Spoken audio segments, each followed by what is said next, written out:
À mon retour au Cameroun, le diable s'était servi de mon entourage pour entraver la livraison de mes fournitures.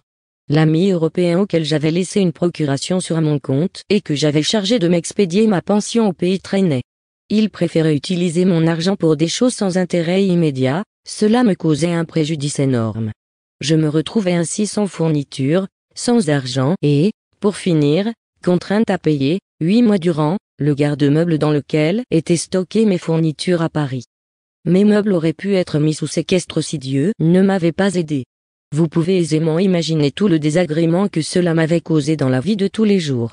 Je vivais dans une maison vide sans pouvoir acquérir quoi que ce soit puisque mon mobilier qui devait arriver, pour ne rien arranger, sur le plan financier, j'étais à genoux. Conclusion, même si j'avais voulu acquérir entre-temps du mobilier provisoire, je n'aurais pas pu le faire, faute d'argent.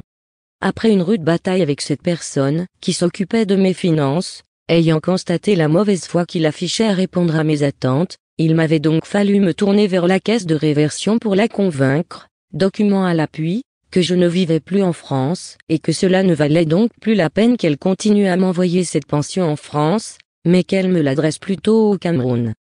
C'est de cette façon que j'avais pu me sortir de cette histoire et court-circuiter cet ami qui était sûr de profiter, pendant longtemps encore de mon argent, puisqu'il savait que je ne disposais d'aucune ressource personnelle au Cameroun, pour retourner en France m'occuper moi-même de mes finances. Comme vous pouvez l'imaginer, cette étape a été très difficile pour moi, car, ayant dépassé le délai de stockage, il fallait que je commence à payer le local dans lequel j'avais entreposé mes affaires en France. Or, pour ceux qui ne le savent pas, la devise du franc CFA une fois convertie en euros, ne représente pas grand-chose. Des membres de ma famille, ayant compris que financièrement je ne pouvais plus répondre tant que mon argent ne m'était pas parvenu, avaient commencé à faire courir la rumeur, selon laquelle c'est la pauvreté qui m'avait ramené en Afrique. Qu'à cela ne tienne, me suis-je dit. Au demeurant, après avoir donné mon cœur au Seigneur Jésus, Dieu s'était dépêché de me sortir de cette situation, parce qu'il n'aime pas que nous soyons empêtrés dans des soucis. Il sait que les soucis nous éloignent de lui et nous empêchent de nous concentrer sur l'essentiel, qui est en réalité lui-même. Dieu avait commencé, par cet acte, à me montrer qu'il est un Dieu vivant et qu'il est à notre écoute au quotidien. Eh oui, Dieu n'est pas éloigné de nous comme certains pourraient le penser. C'est vrai que dans la prière du Notre Père, il est écrit, « Notre Père, qui est aux cieux ». Ce que vous devez comprendre, c'est que cette prière n'est qu'un canevas ou un schéma qui nous montre comment agencer notre prière au quotidien. Car, Dieu vit en nous à travers son esprit. Il n'est donc plus seulement au ciel, il est avec ceux qui ont fait de Jésus-Christ leur Seigneur et Sauveur. En ce qui concerne ma vie spirituelle, pendant longtemps, j'avais été protestante et, pour finir, j'avais pris l'habitude de me définir comme une chrétienne non pratiquante.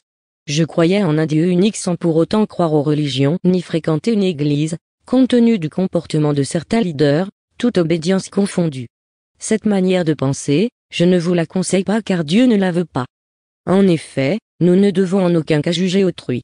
À preuve, pour revenir à mon histoire, un beau jour, mon conteneur finit par arriver et, bien évidemment, mon cœur fut submergé de joie, comme cela aurait pu être le cas pour tous ceux qui avaient vécu la même galère que moi.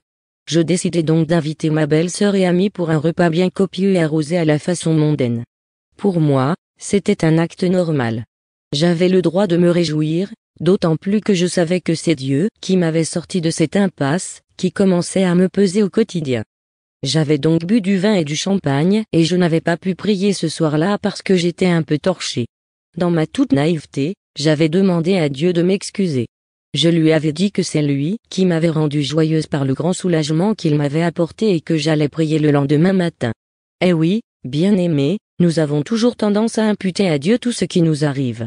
Or, j'avais déjà ouvert mon cœur à Dieu, et je me devais d'apprendre à connaître tout ce qui le concerne, à savoir qu'il doit toujours passer en premier. Mais je lui avais tout de même imputé ma désobéissance. Tout comme Adam avait prétexté que sa désobéissance venait de la femme que Dieu lui avait donnée, de la même manière, je m'étais expliqué auprès de Dieu au sujet de mon insoumission, arguant que c'était parce qu'il m'avait fait du bien. Bien-aimés, sachez-le d'ores et déjà, Dieu a horreur de ce genre de comportement. En ce qui me concerne, ce que je ne savais pas, c'est que Dieu avait réellement jeté son dévolu sur moi. Il est patient et il ne renonce pas à un projet qu'il a mis sur pied depuis la création du monde. Eh oui, bien-aimés, nous pouvons être défaillants. Dans ce cas, Dieu va demander à quelqu'un d'autre de nous remplacer, mais ce qu'il a décidé se réalisera forcément. Quant à moi, je ne veux pas être remplacé. Je dois être soumise à Dieu pour qu'il puisse m'utiliser comme il le désire. Dieu nous a tous créés. Il sait la confiance qu'il a mise en chacun de nous et nous savons tous qu'il n'échoue jamais. Il lui en fallait donc bien davantage pour renoncer à son projet à mon sujet. C'est Dieu qui m'a choisi, n'en déplaise à beaucoup. Il était donc au contrôle pour tout ce qui me concerne. La première chose que Dieu fit dans ma vie de sanctification, c'était de m'amener à me débarrasser de tout ce qui se trouvait en ma possession et qui ne le glorifiait pas, les livres érotiques, les gadgets et autres cassettes, bref, tout ce qui constituait mon ancienne vie. Il m'avait aussi obligé à jeter à la poubelle toutes les écorces ou potions, crèmes et autres objets personnels intimes qui provenaient de chez les marabouts. En effet, certains membres de ma famille m'avaient conseillé de ne pas repartir en France, sans au préalable me prémunir de choses qui, à les entendre, devaient me protéger ou m'ouvrir des portes. Ce n'est qu'après avoir ouvert mon cœur à Dieu que j'ai su que lui seul est capable de nous protéger et d'ouvrir les portes de nos vies, qui étaient fermées jusque-là. Sachez, et c'est très important que, lorsque nous donnons nos vies à Jésus et que Dieu le Saint-Esprit vient habiter en nous, la première chose qui se passe dans nos corps, c'est la luminosité. Notre peau devient plus resplendissante, nous sommes plus jeunes et plus beaux, tout simplement parce que nous passons de la mort à la vie. Il est écrit que si l'Éternel ne garde pas une ville, celui qui la garde veille en vain. Dans ma vie passée, je m'amusais même à lire les cartes, le tarot et, comme pour le reste, Dieu voulait que je m'en débarrasse. Chose que j'avais faite, mais, de toutes les choses dont je devais me débarrasser, ce que j'avais eu du mal à jeter, c'était ces cartes. Cela faisait un moment déjà que je les avais et, grâce à ces dernières, j'étais au courant de presque tout ce qui devait m'arriver. Il me fallait tout simplement les tirer tous les matins pour savoir ce qui allait se passer dans ma vie. Lorsque Dieu m'avait demandé de m'en débarrasser, au lieu de les jeter comme tout le reste, je m'étais dit que j'allais les consulter une dernière fois et je les avais jetés au-dessus de ma penderie. Le lendemain matin, je m'étais encore retrouvé en train de monter sur une chaise pour les récupérer, mais, heureusement pour moi, j'entendis Dieu le Saint-Esprit me rappeler qu'il m'avait demandé de m'en débarrasser et non de les garder. J'appelai donc tous ceux qui habitaient avec moi pour qu'ils soient mes témoins. Je déchirai ces cartes en petits morceaux. Ce fut la dernière fois que je touchais à ce genre de choses. La Bible dit, dans 1 Samuel 15, 23, que la désobéissance est aussi coupable que la divination. Sachez que, dans toute divination, il y a l'esprit du python qui opère. Il y a des esprits que nous appelons naïvement dans nos vies, sans réellement comprendre l'importance de ce que nous faisons mais qui, par la suite, nous causeront des problèmes. Et lorsque cela arrive, nous nous empressons d'accuser les autres alors que nous sommes nous-mêmes à l'origine de nos problèmes. Sachons, je le souligne, que c'est toujours très facile pour le diable d'entrer dans nos corps et c'est autant difficile pour nous de nous en débarrasser. C'est avec plaisir par conséquent que je m'étais débarrassé de toutes ces choses avec plaisir. J'avais envie d'avoir une vraie relation avec mon Dieu, et je n'avais en tête que de faire sa volonté.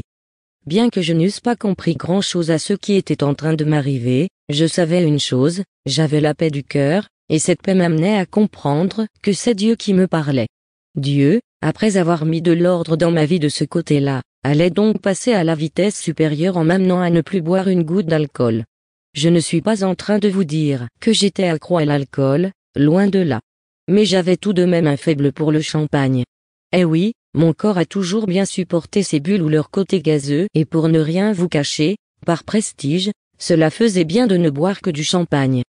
Cela me démarquait du commun des mortels, et, bien sûr, c'était un signe de gloire.